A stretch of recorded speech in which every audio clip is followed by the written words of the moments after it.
दोस्तों आपने milk powder सुना होगा, गाय का दूध सुना होगा, भैंस का दूध सुना होगा और ऐसा माना जाता है कि ये दूध शाकाहारी है। लोग इसको व्रत में प्रयोग करते हैं, इसको प्रसाद में प्रयोग किया जाता है। लेकिन क्या आपने कभी मांसाहारी दूध का नाम सुना है? जी हाँ, मांसाहारी दूध। इस दूध की ट्रेडिंग भारत में होने वाली है और डोनाल्ड ट्रंप ने बहुत पहले ही कह दिया था कि भारत के साथ डील चल रही है, अगर ये डील फाइनल हो गई तो वो दूध भारत में एक्सपोर्ट किया जाएगा। अब क्या आपने सोचा है कि ऐसा कौन सा दूध है जिसको मांसाहारी दूध कहा जाता है? एक्चुअली होता यह है कि जैसे हम अपने यहाँ गायों भैंसों को पालते हैं तो उनको हरे चारे खिलाते हैं, जैसे घास फूस खिलाते हैं, भूसा खिलाते हैं, और कुछ पौधे होते हैं जो अनाज और चारे दोनों के रूप में प्रयोग किए जाते हैं, उनका इस्तेमाल किया जाता है और फिर हम उनसे दूध निकालते हैं। और यही चीज जब अमेरिका में होती है तो अमेरिका एक्चुअली कैपिटलिस्ट इकोनॉमी है, वहां पर सबसे ज्यादा लाभ के लिए चीजें होती हैं। पाप पुण्य हानि दोष इसका कोई मतलब नहीं होता। लेकिन हमारे यहाँ पैसा तो लोग कमाते हैं, लेकिन पैसा कमाने के साथ साथ पाप पुण्य का भी खूब ध्यान रखते हैं। लेकिन अमेरिका में फार्मिंग होती है, जो पशुओं को पाला जाता है, वो सिर्फ ये चाहते हैं कि किसी तरीके से इनका जितना ज्यादा दोहन कर लिया जाए उतना ही ज्यादा सही है।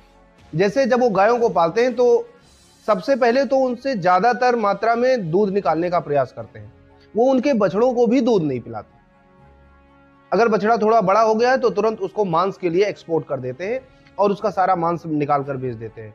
और हार्मोन्स की सहायता से, कुछ इंजेक्शंस की सहायता से, कुछ मशीनों की सहायता से गाय का 100% दूध निकालते हैं। और एक टाइम ऐसा आता है कि वो गाय मरणासन स्थिति में पहुंच जाती है। इसके अलावा उन गायों को दूसरे पर्पज के लिए भी इस्तेमाल करते हैं और उनको खूब खिलाते पिलाते हैं, प्रोटीन और मांस का बना हुआ चारा। और वहां पर आप लोग जानते होंगे कि सूअरों को पाला जाता है मांस के लिए, और इंडस्ट्री में लाखों लाख सूअरों को एक साथ काटा जाता है।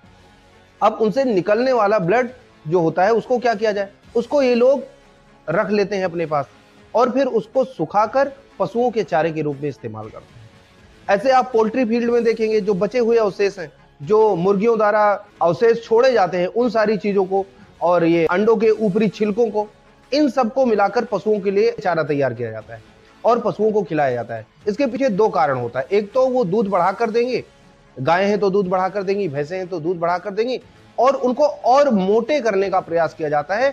ये सब खाकर वो और मोटे हो जाते हैं, और मोटे हो जाएंगे तो फिर जब वो दूध देने की स्थिति में नहीं रह जाएंगे तो उनसे मांस की प्राप्ति हो जाएगी। तो इस तरह से जो दूध निकलता है, हम भारतीय उसको पवित्र नहीं कहते। हम लोग तो ये कहते हैं कि भाई जैसा खान पान रहेगा वैसा प्रोडक्ट रहेगा। तो हम पशुओं को शुद्ध हरा चारा खिलाते हैं और उनसे पवित्र दूध प्राप्त करते हैं। लेकिन अमेरिका में चूंकि गायों भैंसों को मांसाहार दिया जाता है, जिसकी वजह से उनका दूध बढ़ता है, और उसको भी हम लोग अपनी भाषा में मांसाहारी दूध कहते हैं। हालांकि भारत ने इस ट्रेड से पूरी तरीके से मना कर दिया है। उसने पूरी तरीके से इनकार कर दिया कि हमारे यहाँ 38% लोग शाकाहारी हैं, जो किसी भी प्रकार से मांस का सेवन नहीं करते।